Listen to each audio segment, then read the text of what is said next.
Julio, muchas gracias, Hundec. Muchas gracias, Fada, por esta distinción de invitarme a este loable evento que genera una mezcla de sensaciones gratas, por cierto, porque uno cuando le toca desarrollar distintas actividades en la vida profesional, cree que es simplemente una experiencia por la cual le pagan un determinado honorario y pasó. Pero cuando estas experiencias uno tiene la posibilidad que nos da las universidades de venir y transmitirle y cómo se hace y hacer cosas como que no figuran en los manuales, muchas cuestiones que a veces superan y hay que resolverlas en el momento, como decía hace rato Ana Paula. Yo creo que eso nos va generando a todos una impronta muy particular en la vida profesional y sobre todo como docente. Y digo también una sensación muy particular porque soy uno de los pocos profesionales que volvió a su tierra después de mucho tiempo a vivir y a decidir generar mi actividad profesional en mi lugar de origen. ¿Y esto qué significa? Lo que decía recién Julio, de que cuando uno abraza ciertos principios de formación académica, pero sobre todo de compromiso hacia la sociedad que nos da la formación académica en una universidad pública, en la vida hay que hacerlo realidad. Entonces, en comunión con mi familia decidimos radicarnos en un lugar como para devolverle a la comunidad lo que nos dio la posibilidad de estudiar. Cuando nuestros viejos nos decían hay que ser alguien en la vida, muchas veces eh, atábamos esa relación, ese consejo a tener un título. Pero con el tiempo nos damos cuenta que no pasa por ser alguien el tener el título, sino se es alguien con se hace cosas. Y hacer cosas significa respetar los orígenes, respetar la universidad pública, procurar que todos los que transitan estos espacios egresen y vuelvan a la comunidad y traten de devolverle cosas a la comunidad. Eso es hacer cosas y yo creo que eso es lo que realmente nuestros viejos en en su formación nos trataron de inculcar. Por otra parte, el de volver a una comunidad como Andagalá, en el interior de la provincia de Catamarca, y estar hoy en Chilecito me hace hacer una comparación en la historia misma de nuestro pueblo. Ustedes van a decir, ¿qué tiene que ver la disertación prevista de minería subterránea con lo que estoy diciendo? Le voy a comentar una sola cosita. Andagala y Chilecito son exactamente iguales en la historia y en la economía, pero iguales en 1900, porque allá por 1900 Chilecito tenía 10.000, 12.000 habitantes, Andagala 10.000, 12.000 habitantes.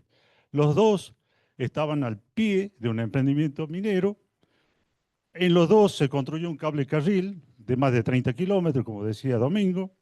En los dos hubo una serie de actividades relacionadas a la minería como propulsor de una serie de aspectos económicos que se empezaban a desarrollar ahí a principios del siglo.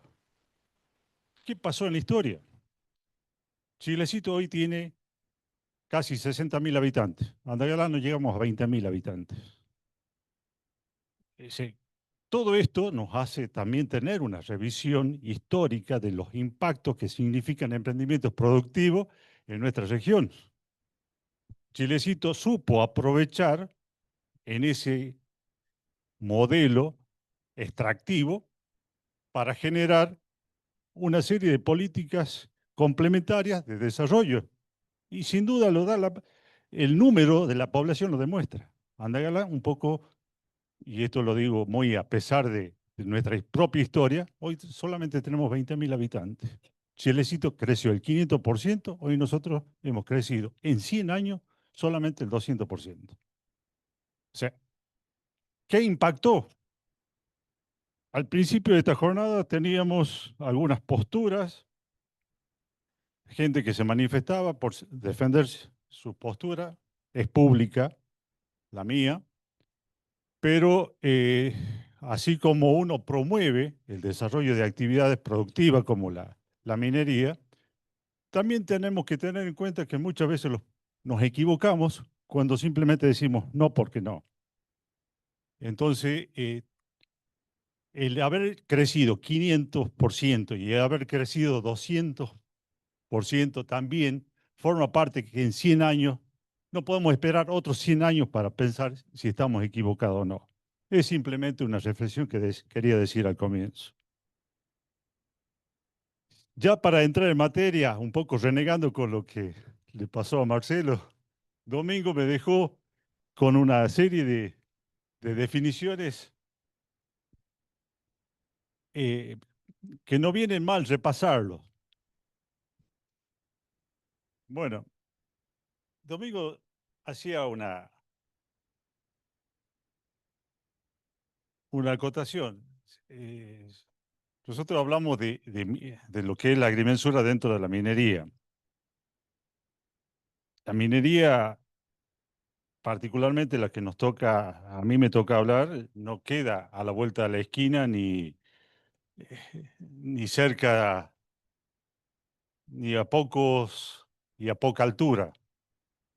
Eh, Mientras voy hablando, voy comentándole, y ustedes van a ver, en el caso particular de la mina donde me toca presentar este trabajo, está aproximadamente a 3.700 metros sobre el nivel del mar y se recorre alrededor de 57 kilómetros desde la cabecera departamental, ascendiendo desde 1.000 metros a los 3.750 metros con una cuesta, a través de esa cuesta que se va a empezar a ver, que es un camino absolutamente de cornisa, que nada más ni nada menos es la segunda cuesta más larga del mundo, 47 kilómetros. Y es la primera cuesta más larga en Sudamérica, la cuesta de Capillitas. Si bien la deformación que tiene las imágenes de Google no demuestra un poco los precipicios, pero está representado todo lo que hay que recorrer para poder acceder a ese tipo de emprendimiento. Allá hay emprendimientos particulares y hay emprendimientos estatales. El estatal forma parte ahora de una empresa provincial. Hasta hace poco fue propiedad de fabricaciones militares. Inicialmente, el objetivo de explotación que tenía era sacar oro y plata. Eh, Allá por 1900 tenía una serie de impulsos. A partir de ahí se construyó el cable carril. Estaba muy impulsado por un terrateniente que existía en la zona, que se llamó Samuel Lafone Quevedo, forma parte más que importante de la historia del oeste provincial, y trajo científicos de todo el mundo tratando de separar lo que en su momento era el oro de la plata, cuestión que a través de los métodos de esa época no pudieron hacerlo, y fue cayendo en desuso el trabajo porque no tenían los rindes de acuerdo a la expectativa de la inversión que habían realizado. Allá por 1970 se empezó a tener como único objetivo de explotación lo que es hoy la piedra preciosa nacional, que es la rodocrosita. Es la única lugar del mundo donde existe la rodocrosita y es la que se explota en una mina particular que se llama Santa Rita y en otra mina que depende del estado Camien, que es hoy propiedad de la provincia de Catamarca. Eh, Sigue, aquí aparece como corrido, recorrido, pero de todas maneras tienen presentado a manera general de lo que significa acceder a ese emprendimiento. Otra cuestión que no dijo Domingo, que subyace en el discurso de todos, y que particularmente en nuestro trabajo de topografía eh, lo vemos porque lo estamos usando, pero también tenemos que valorar y hacer un párrafo muy especial al impacto de la tecnología dentro de nuestra profesión. Lo que no tenemos que peinar o que pintamos cana, hemos vivido toda la transición, desde medir con teodolito y cinta, y hoy estar con un equipo con realidad aumentada y hasta mandar un dron con un sistema LiDAR que nos permita hacer el relevamiento de grandes áreas. O sea, ¿qué pasó? Nosotros en 30 y chirola de años de profesión hemos visto toda la evolución de todo el impacto tremendo de la tecnología en nuestra profesión, de saber, de andar con las fichas, midiendo, haciendo mensuras con la cinta o teodolitos brújula. Hoy tenemos realidad aumentada y estamos hablando, como decían al principio, de precisiones milimétricas. Sergio nos hablaba de las influencias de las efemérides, eh, eh, la más corregida y de las precisiones que tiene el sistema del POJAR 2007 y cómo las efemérides precisas y cómo hacer los ajustes para hacer una serie de evaluaciones y mucho más eficiente en nuestro trabajo. Bueno, hoy lo vemos como algo absolutamente normal, pero en su momento era teodolito y cinta. Era teodolito y cinta, literal. Y a veces meses haciendo poligonales, meses haciendo triangulaciones para a veces quizás simplemente una tarea de mensura. Y aquí, no sé si se alcanza a ver, quiero compartirle, fíjese, ahí aclara la cantidad, todos los siglos, y a partir del 78 empezamos a hablar de GPS. Hoy ya ni siquiera GPS decimos GNSS. O sea, toda la evolución que en los últimos 30, 40, 50 años, en comparación de todos los siglos y todo cómo ha impactado fundamentalmente en nuestra profesión. Entrando rápidamente, rápidamente en el tema que me ocupa, y hablamos de minería y hablamos de los lugares que nos toca recorrer. En la cumbre de una montaña o en la amplitud de un gran salar. Dice, la inmensidad del paisaje minero, el trabajo topográfico es la primera huella que deja el desarrollo. A veces el agrimensor también se tiene que sentar un ratito. Y vamos a empezar así someramente a hacer algunas pequeñas definiciones que si bien Domingo, los que me precedieron también hicieron mención, pero eh, no queda mal un poco rescatarla, que es la introducción a algunas definiciones que normalmente usamos en minería. ¿Qué sería un proyecto minero? Podemos definirlo como una empresa de tiempo limitado, inicio o final, que requiere una combinación de recursos humanos, mecánicos, técnicos y financieros para lograr un propósito específico. Se debe caracterizar la escala del mismo. ¿Cuáles son las etapas? Todos lo dijeron, no queda mal repasar. Tenemos la etapa de la prospección, la evaluación, el desarrollo y construcción, la explotación, la producción y una de las etapas más importantes que es la etapa del cierre. ¿Qué hace la agrimensura en minería? Su rol técnico más importante, o sea, la topografía, desempeña un papel fundamental en las operaciones mineras subterráneas, ya que influye en el diseño de la mina, los sistemas de ventilación y la gestión de residuos. Comprender el terreno facilita la planificación de estrategias eficaces para la extracción de recursos. ¿Cuáles son las etapas? Fundamentalmente, dentro de las etapas, vamos a hablar de la explotación y la producción. Y a partir de ahí tenemos distintos tipos, que es, uno es la minería a cielo abierto, la minería subterránea, la minería de placeres, el mining in situ y el sauna de la exhibición, que son las distintas modalidades de explotación o de trabajo ya en minería. La que normalmente se liga a todas las críticas, como en cierta manera, ¿por qué no decir la palabra? Demonizándola, es lo que se enumeró al comienzo, que es la minería a cielo abierto. Y en esto hay que ser claro con lo que en cierta manera esbozó Domingo en su exposición y en lo que dice la diapositiva anterior, que es la escala y el tipo de mineralización que se pretende explotar. Y en esto tenemos que hacer claro que la minería a cielo abierto es cuando tenemos algún tipo de mineralización diseminada y que en la minería subterránea o en socavón, que se usa normalmente cuando tenemos una mineralización en beta. Indudablemente que ambas están en función de las escalas.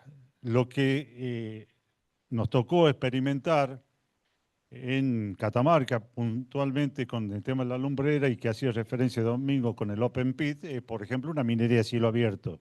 Pero también tenemos la minería en rodocrosita que se iba explotando siguiendo una beta, que fue, digamos, inicialmente la minería pirquinera, que también se aplicó aquí en Chilecito, la minería a pico y pala, y que luego se fue usando otro tipo de tecnología para hacerla mucho más eficiente.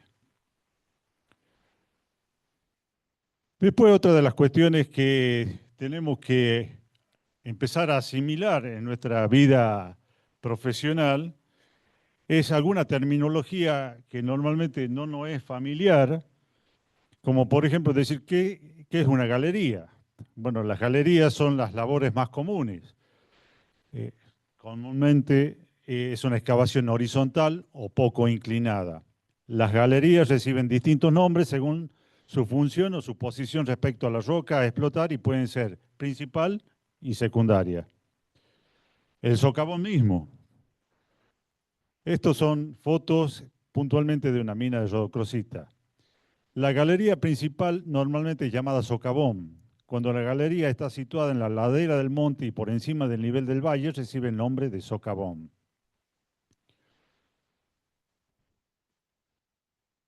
La galería principal es una labor de acceso, una de las dimensiones mucho menor que las otras dos. La otra superior de una galería se denomina corona y las paredes hastiales. Es similar a un túnel de carretera o ferrocarril. También está la denominación de un pique o pozo minero. En minería los pozos se utilizan como labores de acceso desde una superficie en las minas subterráneas situadas por debajo del nivel del fondo del valle. Los pozos pueden ser verticales o inclinados. Por metonimia se denominan pozos a las minas subterráneas cuyos accesos se realizan mediante los mismos. Las funciones sirven para acceso de materiales, personales, equipos, herramientas, para la extracción o izaje del mineral o como ducto de ventilación, como paso para las diversas conducciones necesarias para el funcionamiento de la mina, energía eléctrica, aire comprimido y desagüe. También lo dijo Domingo, las rampas son desarrolladas sobre roca o material estéril y son de secciones más grandes, considerado el pendiente no superior al 12% a fin de ganar longitud y altura. La rampa une dos o más niveles de diferentes cotas. Requiere primero un proyecto o un diseño, luego se ejecuta por voladuras. Las funciones son la labor de acceso de equipo y maquinarias pesadas sobre llantas al interior de mina desde la superficie o entre los niveles. Permite la extracción del mineral por medios rápidos y flexibles con equipo de bajo perfil. Permite también el acceso de personal, materiales e insumos. Tenemos las chimeneas.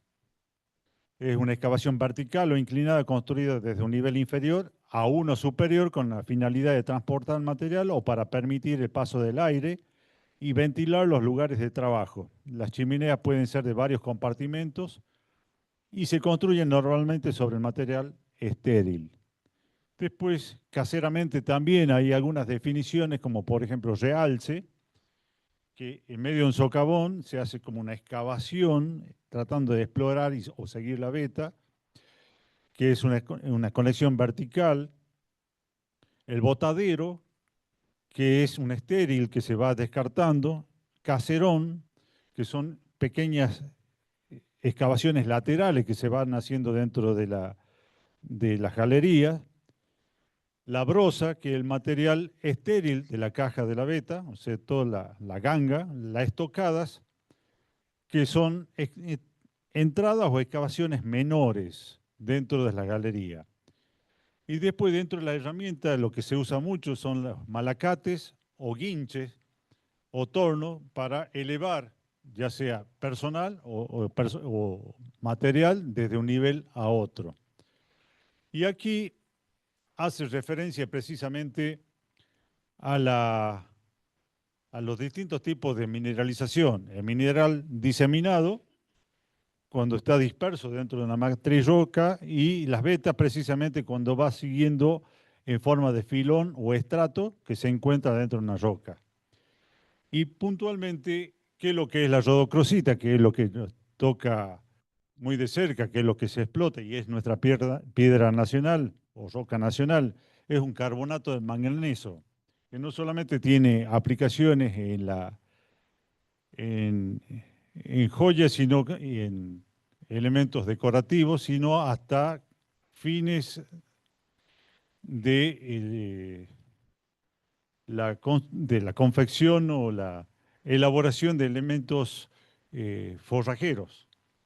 Usted va a decir, ¿qué tiene que ver un mineral con el forraje?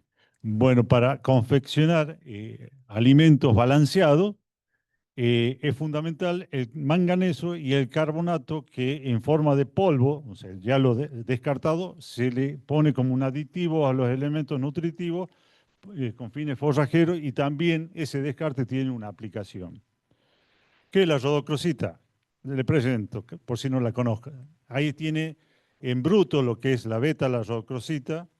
Hay formas de estalactitas que tienen ahí a la derecha y las aplicaciones que normalmente tienen en nuestra rosa del Inca o rodocrosita. Bueno, ya entrando puntualmente a las condiciones de trabajo que nos toca eh, prepararnos, tenemos esto, muchas cosas dijo Domingo, pero no quita que las repasemos gráficamente. Primero y principal, la visibilidad es limitada. O sea, uno entra 10 metros dentro del socavón y no ve nada, absolutamente nada, y tiene que recurrir a la luz artificial. La falta de luz natural en los entornos subterráneos dificulta la visualización de las características geográficas y el uso de herramientas de medición. Imagínense, por más equipos de avanzada que podamos llegar a tener, si no tenemos visibilidad, es absolutamente de vicio. Las condiciones ambientales, hay altas temperaturas, la humedad y la acumulación de gases como el metano pueden afectar tanto la operación de los equipos como la seguridad del personal. La geología es compleja, la variabilidad en la composición del suelo y las rocas pueden hacer que la medición sea más complicada. Diferentes materiales pueden interferir con la precisión de las herramientas de medición.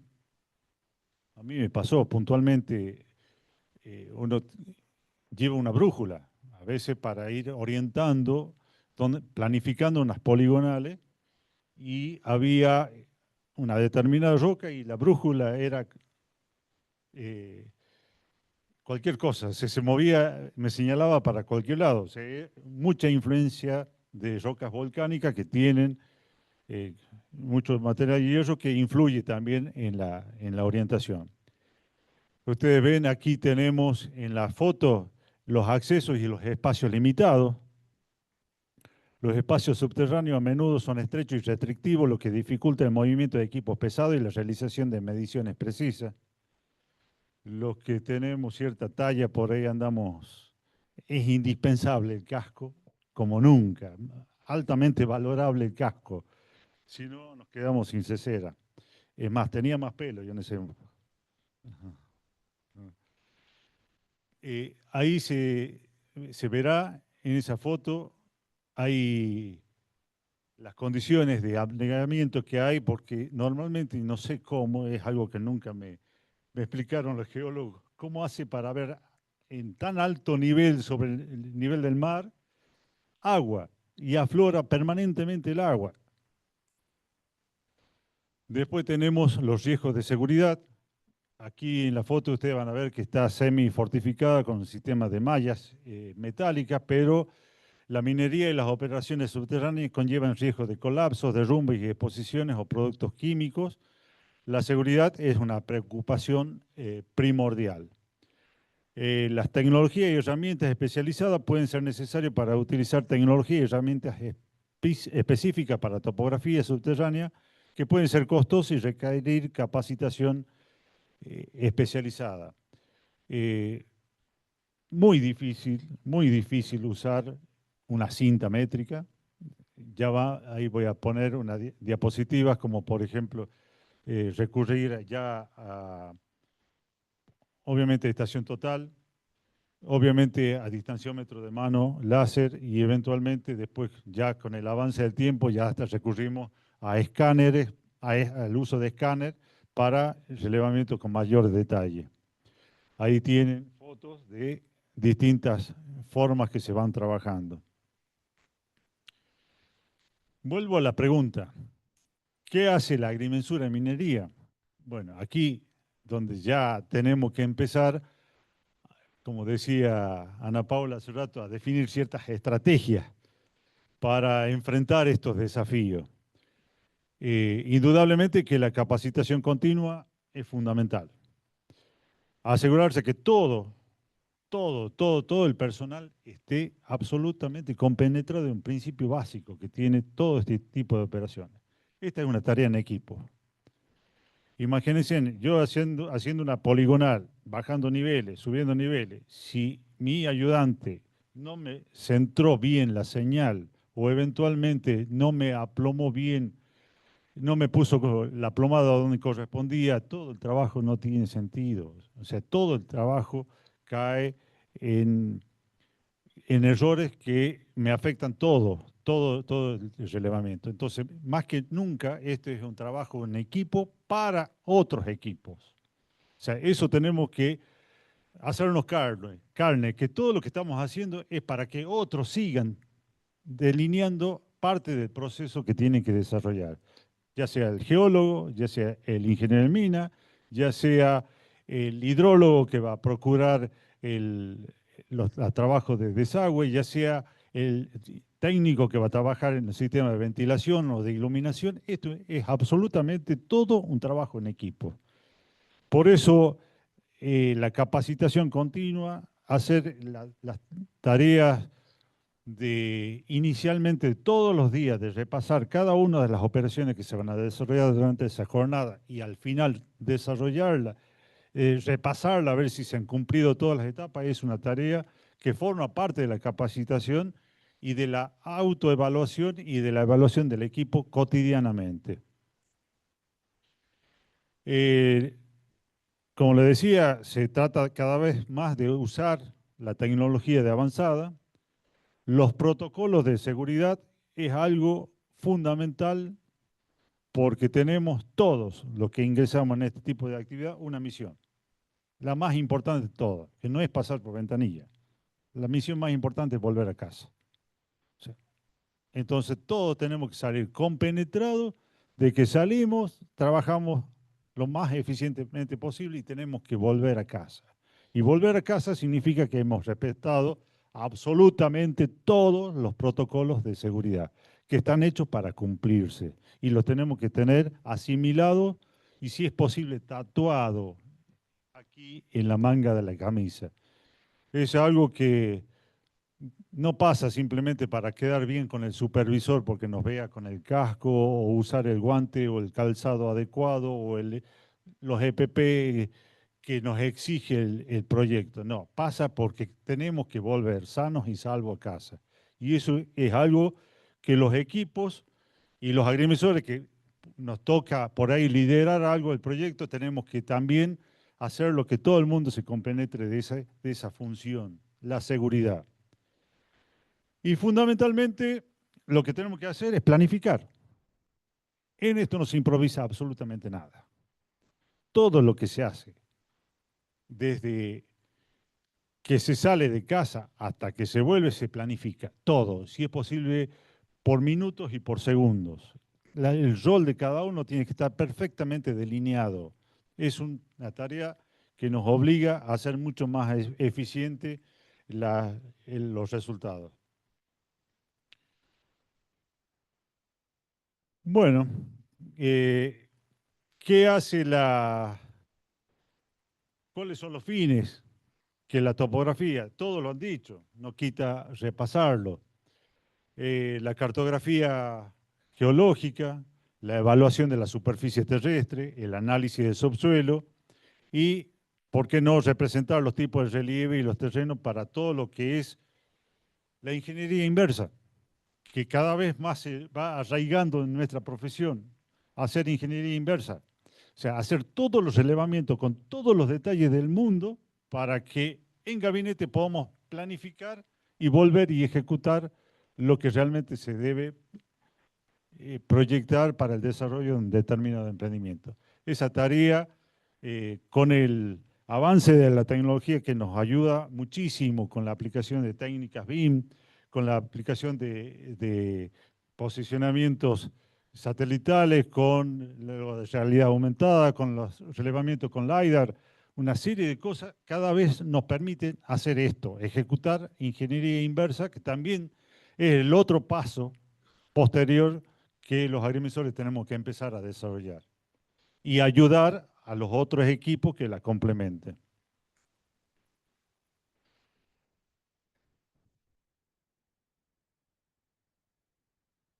Fundamentalmente, en el caso de las galerías que nos tocan desarrollar, a diferencia de lo que hacía Ana Paula, que ha hecho, hace Joaquín y hacen muchos chicos de trabajar en salares, en donde ellos tienen que hacer el apoyo a través del sistema de redes. En minería subterránea, por lo general, los elevamientos son en poligonales, como lo explicaba Domingo. Para eso, eh, tenemos que definir, es una poligonal cerrada, es un conjunto de líneas rectas conectadas que forman un polígono donde el último punto se une al primero, cerrando la figura. En topografía 1 nos enseñaban que esto se llama doblemente atada. ¿Sí? Se utilizan en topografía para establecer un marco de referencia geodésico y para medir distancias y ángulos de forma precisa. ¿Cuáles son las ventajas? La precisión permite obtener mediciones más precisas, minimizar los errores acumulativos, ya que se pueden comprobar y ajustar las medidas. Control de los errores. Al cerrar la poligonal se pueden detectar errores en las mediciones y corregirlo, lo que mejora la fiabilidad de los datos. La facilidad de la verificación. Facilitan la comparación con mediciones anteriores y la verificación de la consistencia de los datos. Los instrumentos se utilizan fundamentalmente estaciones totales. Es importante seguir un método sistemático como el que involucra la medición de los ángulos y distancia entre los puntos de la poligonal o eventualmente directamente con coordenadas. Los errores comunes y cómo evitarlos. Obviamente que, como explicaba Domingo, el error de alineación, asegurarse de mantener una línea de visión clara entre los puntos del poligonal, los errores en el equipo, hay que realizar calibración y mantenimiento regulares en los instrumentos. Y lo más importante, las condiciones ambientales, considerar la influencia de la humedad, la temperatura extrema y otros factores de entorno subterráneo.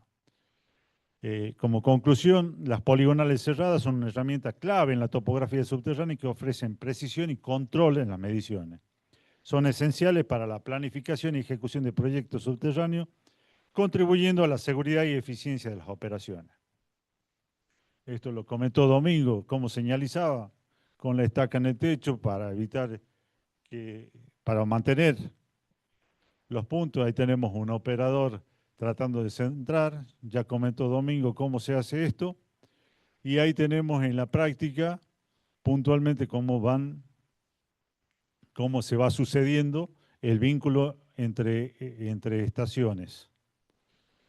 El relevamiento, o sea, definido el método para relevar, se seleccionan puntos de primer orden, son aquellos cuya posición y coordenadas han sido determinados con alta precisión y que se encuentran en la red geodésica nacional o local. La accesibilidad, asegurarse de que sean accesibles desde áreas donde se llevará a cabo la poligonal. La planificación de la ruta de la poligonal de manera que se maximice la visibilidad y el acceso a los puntos de primer orden, considerando las condiciones del terreno subterráneo. En muchos casos se usan distanciómetros láser. El enlace entre niveles, por lo general, se hace a través de este sistema de plomadas. Se usa un sistema de doble plomada, por ejemplo, para continuar los rumbos en un nivel inferior o superior. Se proyectan esas direcciones y a partir de ahí se suceden eh, en las poligonales en los otros niveles. La medición de la poligonal, propiamente dicha, ahí nos tiene peleando con el casco. A partir de ahí se realizan las mediciones obteniéndose los datos precisos controlados.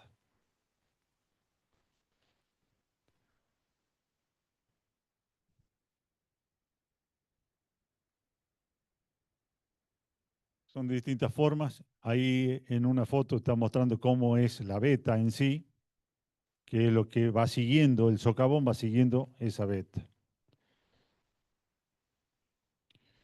Y bueno, y algo que un poco invadiendo lo que decía el ingeniero Simbaro, lo más importante de todo esto, y también hacía hincapié Domingo, es el enlace. O sea, en realidad no se mide de dentro para afuera, sino se mide de fuera para adentro. ¿A partir de qué? Se define los sistemas de referencia, se eligen los puntos de referencia, que son puntos de coordenadas conocidas, particularmente en minería en Catamarca tenemos los vínculos y una muy buena densificación de puntos de la red Pasma. A partir de ahí se construyen determinadas poligonales para marcar una dirección de ingreso y a partir de ahí se sucede ya la poligonal doblemente atada, ida y vuelta, en el interior de las minas. Y en esto, aquí gráficamente, se advierte el grado de densificación que tiene la red PASMA en el noroeste del país, que es más que eficiente para todo este tipo de vinculación. Fíjese en Catamarca y puntualmente la distribución de estos puntos están en zonas en donde están la mayoría de las pertenencias mineras que están operativas o en tareas de exploración y están perfectamente vinculadas. Uno ingresando a la página de la red PASMA, automáticamente con cliquear sobre cualquier punto tiene la información tal cual está graficada, en donde automáticamente tenemos las coordenadas geográficas, la altura elipsoidal, si está con alguna novedad y eventualmente tiene graficada la última visita de fiscalización o corrección. Aquí Joaquín está corroborando si realmente funciona bien. Por ahí nos ayuda un navegador para tratar de encontrarlo antes de poner una base. Este puntualmente es un punto de la repasma en la cordillera. En plena cordillera normalmente tiene esta materialización. Un buen mojón de hormigón con una placa fija de bronce y una banderita soldada en un caño.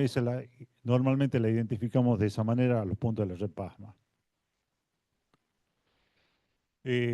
Aquí está cómo se construye la poligonal para poder entrar ya a partir del punto 1 que está fuera de la galería, ya entrar con un rumbo ya orientado a un sistema de referencia Incluso se pueden llegar a construir puntos auxiliares para tenerlo como controlador, porque muchas veces desde la boca mina, de la boca misma de la mina, no hay visibilidad a los puntos de la red PASMA, entonces se recurre a puntos auxiliares. Y bueno, y después algo que tenemos que tener en cuenta, que todo hay que, al ser parte de una información que tenemos que suministrarla a otros equipos, tiene que tener toda la claridad y consistencia necesaria y suficiente para que otros la entiendan. O sea, no medimos para nosotros, medimos para otros, para que otros manejen esa información. Entonces, toda la información tiene que estar muy bien detallada, clasificada y ya vamos a ver cómo se entrega esa información de tal manera que sea operativa o sea aplicable a todos los sistemas que usen las otras partes de los equipos. Y también lo que hacemos normalmente son los modelos 3D, tal cual lo hacía Domingo, que forma parte de los productos que también se entregan. Aquí, por ejemplo, tenemos un plano general para Camien, en donde están graficados en un sistema de coordenadas proyectadas, un sistema Gauss-Kruger, eh, todo una red de distintos niveles que tiene la mina en capillitas.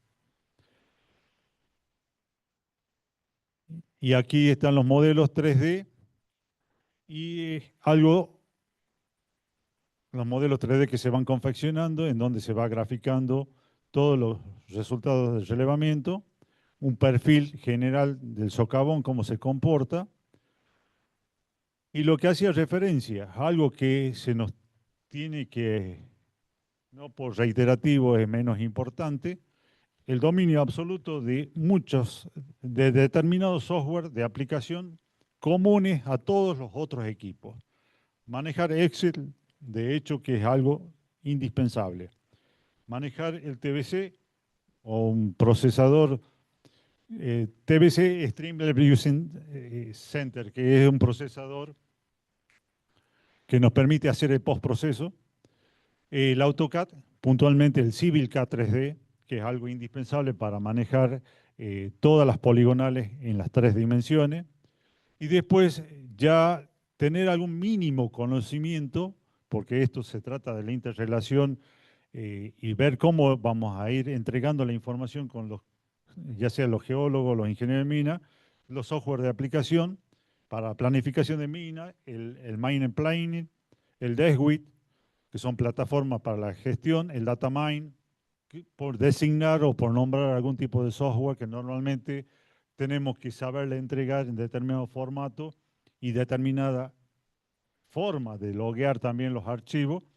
Un buen CSV, un buen DXF, un buen PDF, buen gráfico y, por qué no, también escaneo de nuestra planilla de campaña. Bueno, finalmente decirle muchas gracias.